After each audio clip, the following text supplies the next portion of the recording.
Chers fidèles, un petit mot pour cette cérémonie. L'Église demande, avant les grandes cérémonies, comme cette grande bénédiction, avec la bénédiction des rameaux et la bénédiction des cendres, au mercredi de cendres, il y a encore cette bénédiction des cierges qui doit être expliquée pour que on y tire le plus possible de grâce. Voilà. De plus qu'on connaît, on sait ce qui se passe, de plus qu'on peut vivre,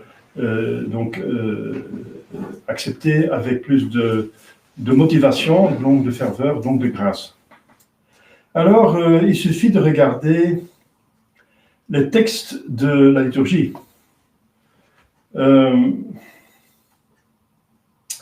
Il s'agit de la purification de la Sainte Vierge, bien sûr.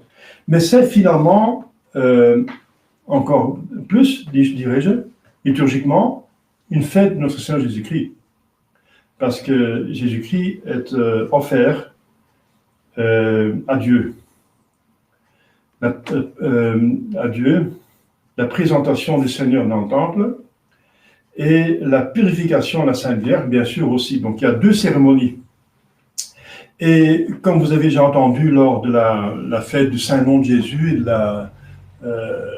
la circoncision, ce sont des cérémonies, n'est-ce pas, qui strictement, dont Marie n'avait pas besoin, parce qu'elle ne va pas être purifiée du tout, puisqu'elle est la pureté elle-même. Elle n'est pas seulement pure, elle n'est pas seulement purifiée par la grâce de Jésus déjà pris en avance, lors de sa conception, mais elle va elle-même dire à l'autre qu'elle est pureté, elle est l'immaculée conception.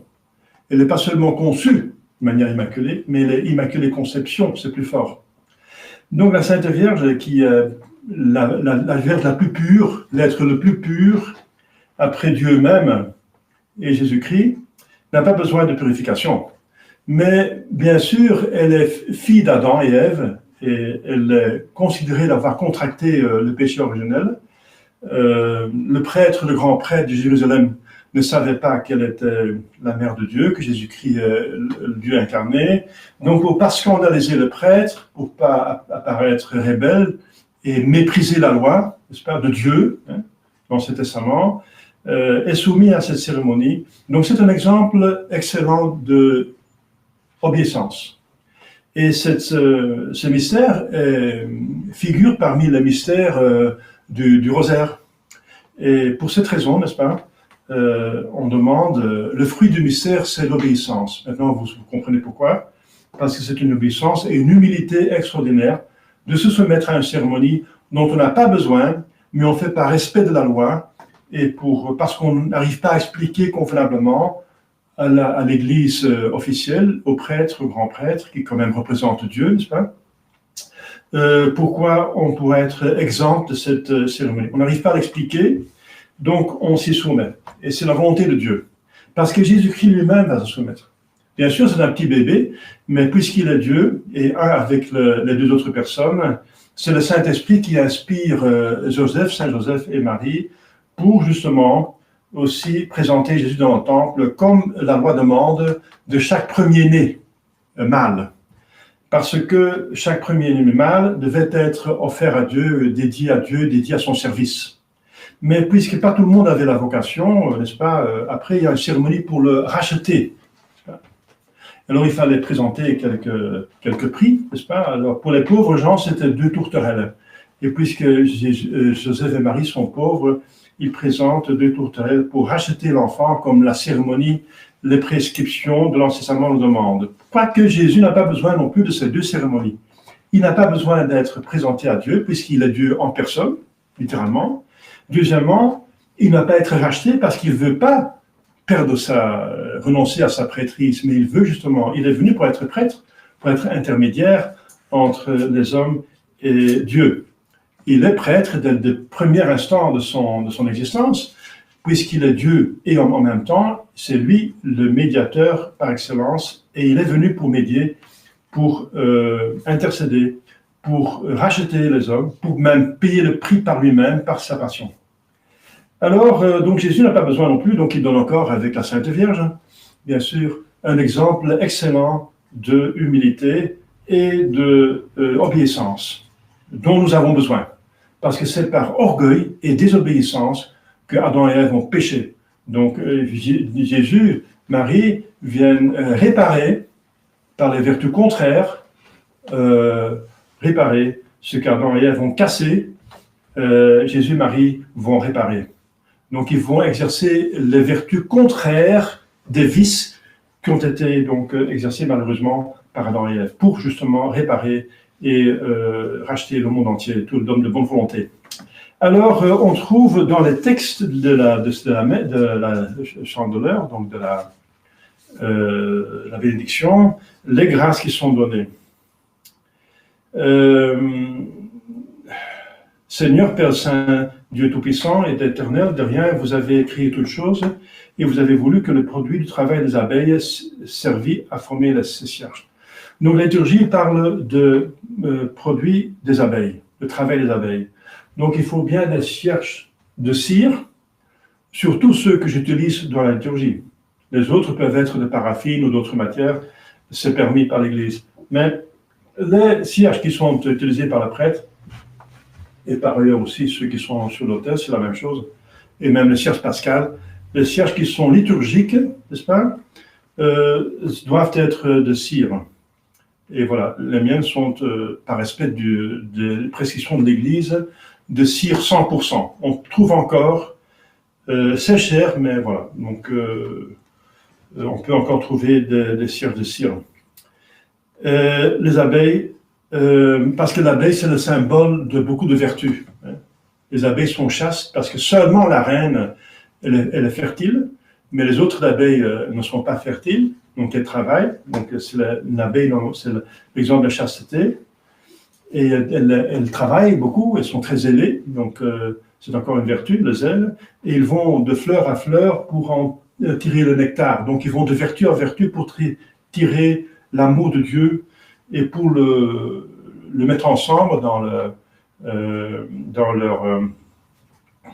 leur nid pour ce qui signifie l'Église qui organise le ciel. Le miel, c'est donc le bonheur qui sort du fait de l'exercice des vertus.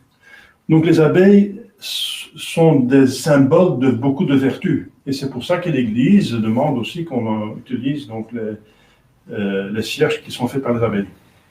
En ce jour où vous avez rempli l'attente et les souhaits de juste Siméon, qui avait demandé de ne pas mourir avant de voir le Sauveur, la lumière du monde, il a eu cette grâce.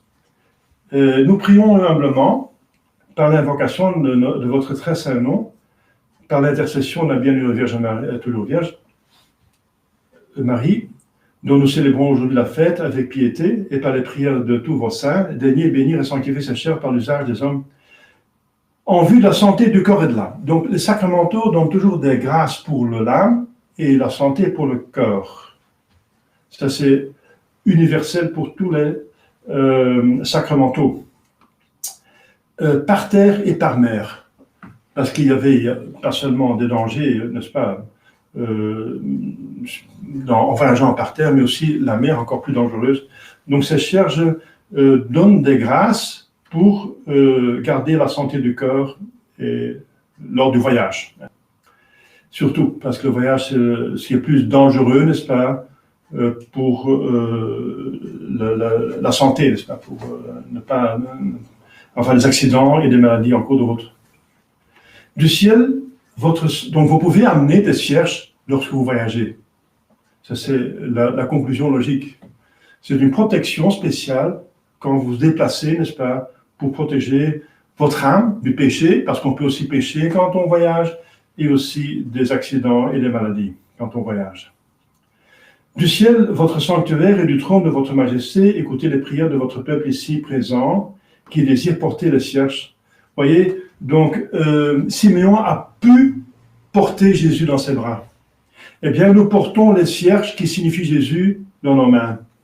La lumière qui signifie la lumière. Donc le cierge, par le pouvoir de l'Église qu'elle a reçu de Dieu, va attacher les grâces que Jésus a obtenues par sa passion au cierge, les grâces de Jésus qui a apporté la lumière, la connaissance de la foi et l'amour de Dieu. Donc lumière et chaleur, connaissance de la foi et amour de Dieu.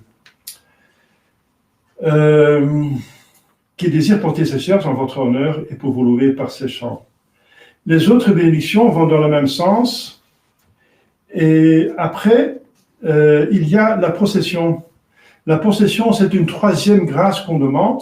Donc, on demande la connaissance de la foi, n'est-ce pas, qui est nécessaire pour pouvoir aller au ciel. Et ensuite, on demande l'amour de Dieu, n'est-ce pas, et la force pour garder les commandements. Mais on va aussi porter le cierge qui symbolise Jésus en procession. Et ça veut dire qu'il faut aussi porter à d'autres cette grâce. Parce que là, le feu a trois propriétés. Pas seulement il illumine, donc c'est les grâces pour l'intelligence, la foi. Il chauffe, ça symbolise l'amour. On reçoit l'amour de Jésus et il faut développer cet amour de Dieu, n'est-ce pas, en nous, et l'amour pour le prochain. Mais il faut faire une troisième chose, c'est qu'il faut aimer son prochain comme soi-même et apporter cette lumière et cette chaleur, cette connaissance, cette foi et cet amour de Dieu à d'autres, d'autant plus personnes. Donc cette procession signifie le témoignage qu'on fait, n'est-ce pas, pour porter cette lumière à tout homme de bonne volonté. Voilà, donc demandons cette grâce qui est portée par cette liturgie pour nous et pour tous ceux pour lesquels nous prions. Au nom du Père et du Fils et du Saint-Esprit, ainsi soit-il.